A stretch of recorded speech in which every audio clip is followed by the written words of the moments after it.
We have more concert film announcements coming, some in the very near future. And we're very excited. This is a new line of business for AMC. And Aron just spoke to us on live television for the first time in over a year. But before we do watch that video together, make sure to go down and subscribe if you guys are new to the channel, because I do update you guys on AMC and GameStop stock every single day. So today AMC is down another 3% at $5.09 right now. We hit a low of $5.02 and we have not broke below $5. So that is a good sign to see. But as long as we could maintain this price above $5, we can definitely make a bull run to $6 by the end of the month. Right now, GameStop is up 1% on the day. It has hit a high of $25.62. And I do believe this can run in the last hour of trading past $26 and confirm that bull trend. None of this is financial advice though, and I'm not telling anyone to buy, sell, or hold. But as of right now, the volume is looking pretty low on GameStop. For AMC, it's already almost at 15 million shares traded, and we're halfway through the day. So pretty high in volume right now. And the fact that we're still trading above $5, you know,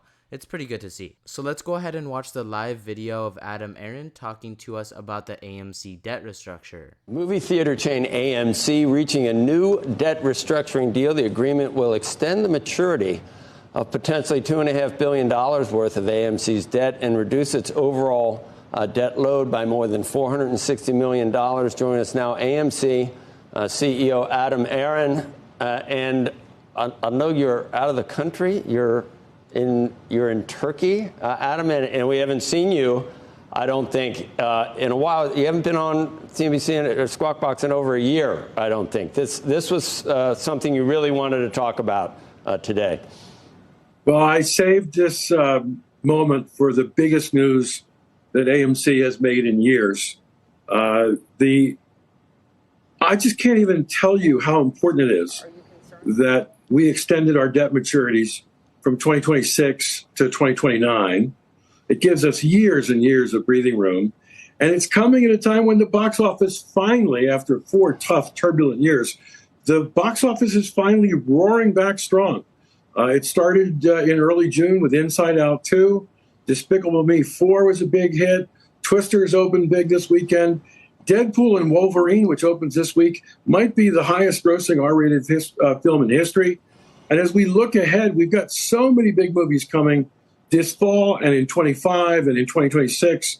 So the fact that our first lien lenders and our second lien lenders have agreed to give us another 4.5 years or more to pay back our debt or to refinance it further down the road, this is an enormous step of progress, an enormous vote of confidence in AMC's future.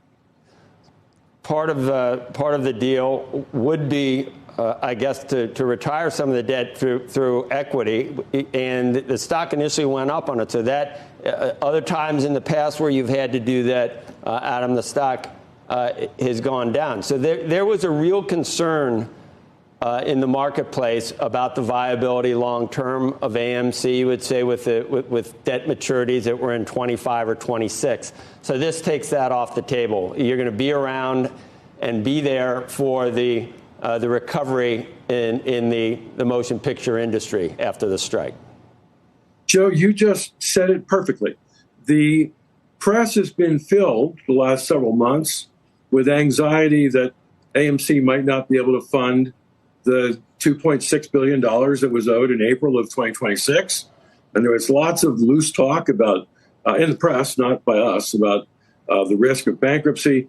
I mean, I've been quoted over and over again saying I thought that was inconceivable and that we would be taking steps to assure AMC's future. And that's what we did yesterday. I would remind everybody, January of 2029 and April of 2030, our next very large maturity dates are years and years away from now. And as I said, it's coming to a time when the box office is finally roaring back. Our profitability will rise if, as, and when the box office rises. This is all just such a good news story for my company and for our shareholders. What did you have to give up to get the debt restructured? Did you put some of the physical properties in? I don't know. Is there a lien on those, Adam? How did you get the lenders to agree? Well, I think one of the ways we got them to agree was to show them how well we've been running the company since COVID hit in March of 2020. You know, our company raised over $3 billion of equity underneath the debt in the capital structure to buttress and strengthen the company without asking our lenders for any concessions at all. And they rewarded us for that. There's a whole series of collateral changes between one debt instrument and another. Some interest rates went up, some interest rates went down because we took some of our second lien debt and turned it into a convertible debt issuance instead. The deal is very complicated, and I would encourage any investor who wants to know more to go to our SEC filings where it's laid out in excruciating detail. But, you know, the reality is we didn't give up much of anything. We just convinced our lenders that this company has been run well. This company has the support of consumers.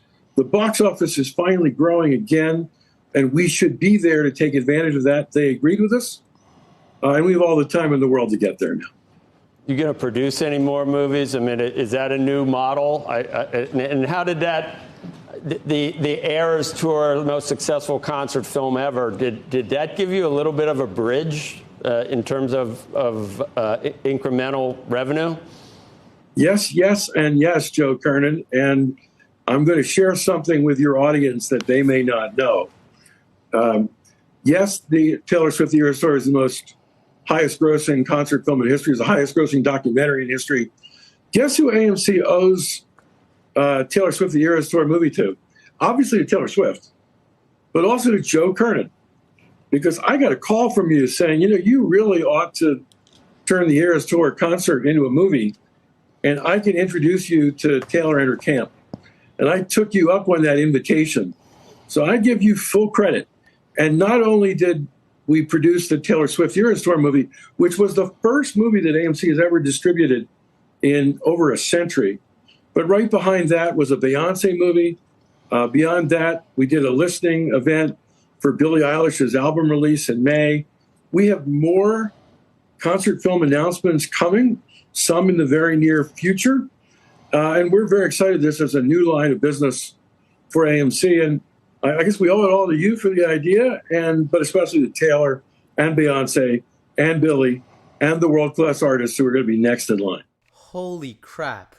That is freaking huge. That is amazing news for AMC. That is exactly what I wanted to hear from Adam Aron. When Taylor Swift came out and she broke all the records in the box office, it caused AMC stock to go up over 50%, guys. And who knows what other artists are coming next. I'm sure Adam Aron does have an idea. I'm sure he's talking to artists. Drake, Kendrick Lamar, who freaking knows? Eminem. It's gonna be crazy, guys. This is just the beginning for AMC. AMC stock is trading at an all-time low right now. I have bought over 250 shares over the past 2 days. That is just what I'm doing with my money right now. I'm loading into AMC stock, buying even more shares. You guys do whatever you want with your money. None of this is financial advice, but you know, you heard it from Adam Aron himself. If you did make it to the end of the video and you haven't subscribed yet, what the heck are you guys doing? Make sure to go down and subscribe. Let me know what you thought about what Adam Aron said. I think it is amazing news, and I believe AMC is on track to become a profitable business once again. But I will keep you guys updated on what happens with AMC and GME stocks, so make sure to stay tuned on my channel. And I'll catch you guys in my next video. As y'all know, I'm buying the dip. Here we go. Come on.